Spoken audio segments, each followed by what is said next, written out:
Our next topic will be a Pacific Island cultural overview, and I'd like to call back to the stage, and he's already here, Kalani Souza, a Native Hawaiian cultural practitioner.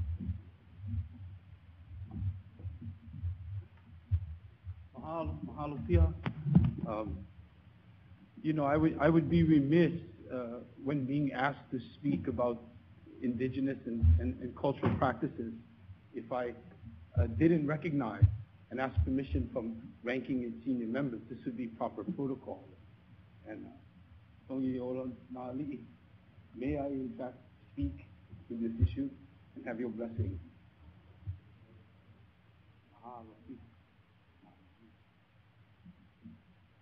My good sister over here, who I haven't seen in 5, almost 6 years maybe, fighting the good fight, Makua, like myself, working at this. Might I have your permission, Aulani?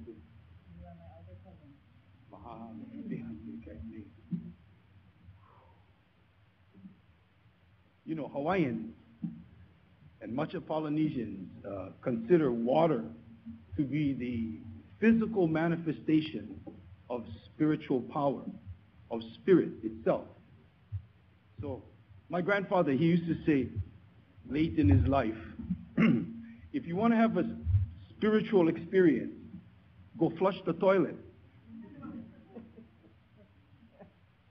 And I don't mean to say this lightly.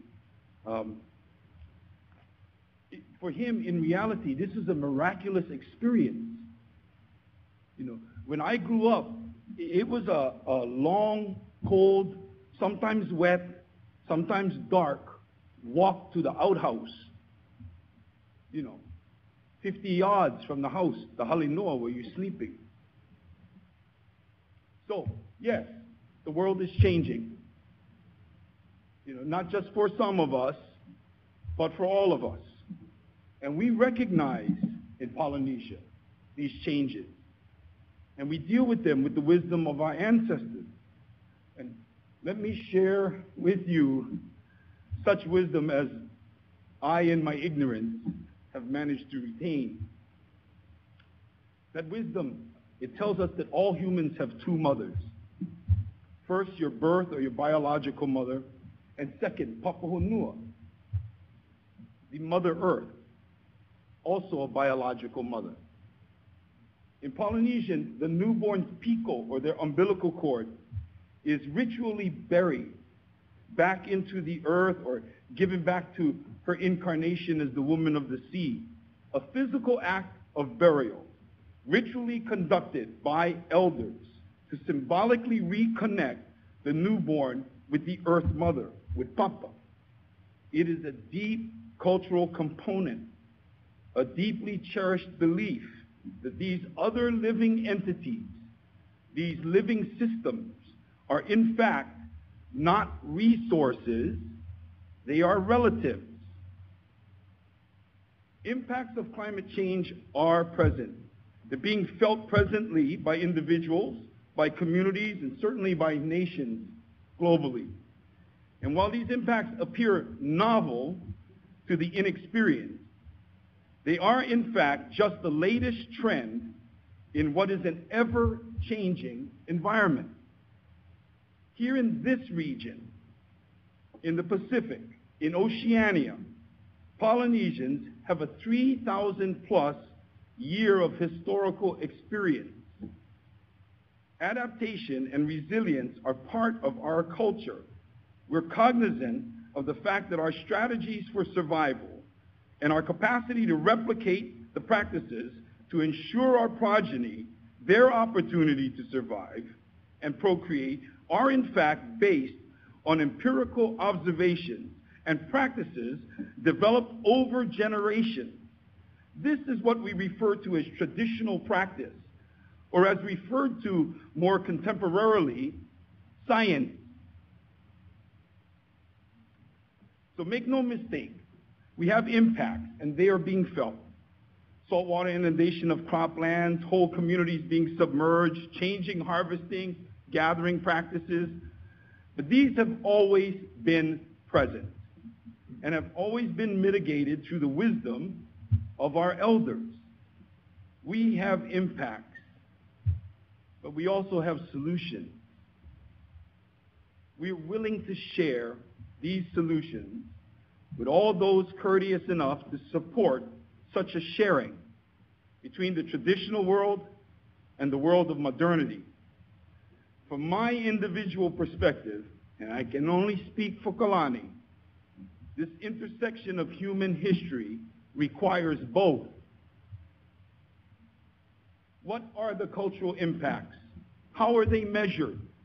Modern societies have for the past 50 years defined progress in terms of growth in the market value of economic output and consumption. Since 1970, economic output has tripled, which has brought prosperity and wealth to a select few, according to Dave Corton. There is, however, another measure of progress and wealth, albeit a more organic, a more natural perspective.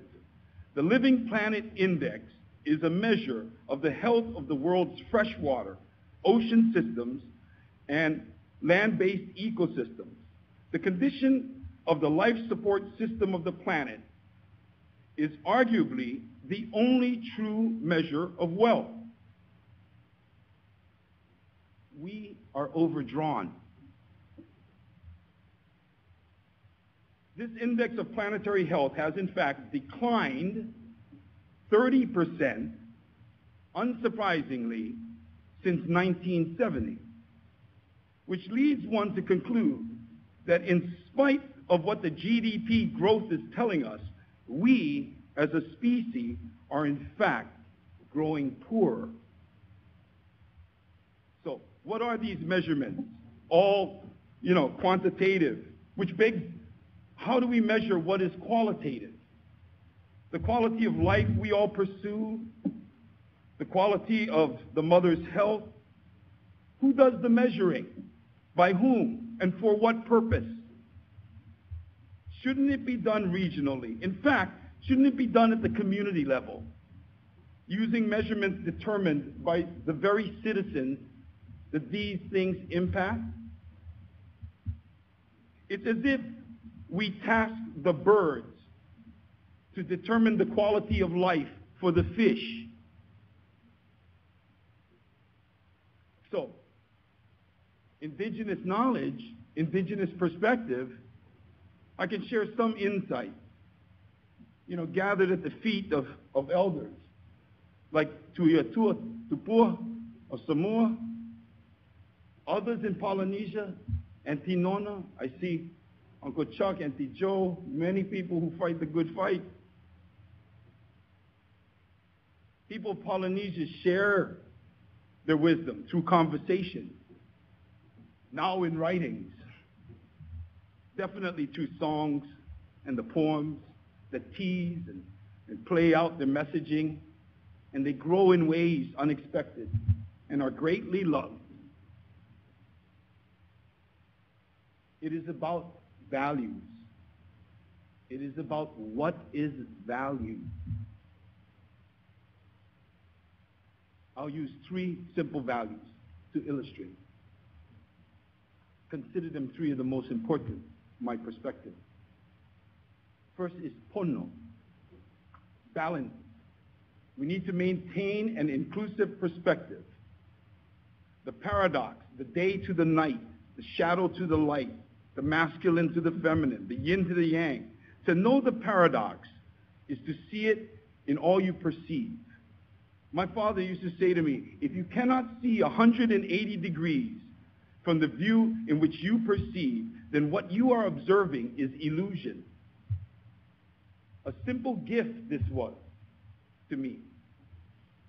A simple test by which I can push back on my beliefs, my own beliefs.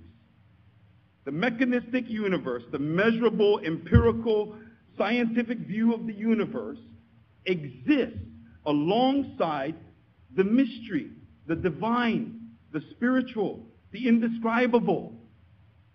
They both hold equal sway over our experience. No life without death, no joy without loss, no fear without courage, no dream without awakening. The second is lokahi, harmony, and harmony for harmony's sake. To seamlessly integrate, to attune to all, or as I have been shown, first to be in harmony with the cosmos, to sense one's place in the whole of the experience. Secondly, to be in harmony with the environment, with nature, the nurture in which we exist and feel ourselves a part of the source of our sustenance, to relate to our very surrounds. Thirdly, for us to be in harmony with our fellow man, to find that connection through family, through the intergenerational strength of purpose. And lastly, and perhaps most critically, most importantly, to be in harmony with oneself. To create the capacity in our societies and our educational institutions that foster the deep work of self-exploration and self-identification around purpose, around competence, around compassion. Lastly, malama, to care for, to sustain, to be mutually sustainable, to serve as you are served, to give back in full measure what you have extracted freely, full measure, to know deeply that all of your actions, all of your decisions and thoughts affect the all of experience, to know that you are significant in all that occurs, and yet no more significant than all else. And we find ourselves back at the paradox. Mai pono, e ala e. There are some great truths the indigenous peoples have to offer the world. But really, aren't we all indigenous? I mean, which of us comes from Venus or Mars? I mean, don't we all actually come from this planet? It seems we are all together in a thin little water bubble, a tiny water bubble around this rock. And the water bubble, it seems, is experiencing some interesting changes during challenging times. Sounds suspiciously like the story of the human race, its relationship to all. It's in particular the relationship to ourselves. Wisdom is a thing that can be learned, but it cannot be taught. And we have much to learn. Te ala e, mahalo pia, mahalo nui.